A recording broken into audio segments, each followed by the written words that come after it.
Now, France has called on Italy to respect Europe's rules on migration. This after some 200 migrants were prevented from crossing into southern France from Italy. Italy has long been calling on its European neighbours to share the burden of increased migration due to conflict and hardship in Africa and the Middle East.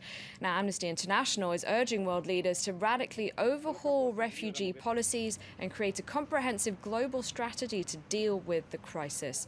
Josh Vardy has more. They fled their homes to escape war, persecution, poverty, or the ravages of nature. It's estimated that 51 million people are currently displaced across the world. Around 18 million of those are looking for refuge in other countries, with many heading for Europe. Wars in Syria, Iraq, Afghanistan and Somalia have forced around 15 million people from their homes. Refugee camps in places like Turkey or Jordan are overflowing.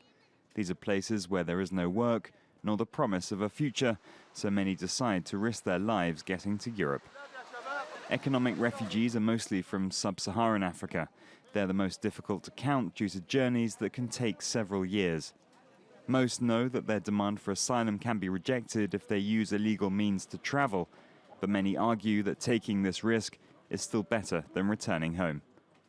Then there are those forced to leave their countries due to persecution of their ethnicity or their religion, like the Yazidis and Christians in Iraq, or the Rohingya Muslims from Burma. Asia is also confronted with most of the world's climate refugees, those running from natural disaster, a growing problem in the 21st century. Around 30 million a year are displaced due to natural disaster, a figure that could rise to 200 million a year if the fight against climate change proves ineffective.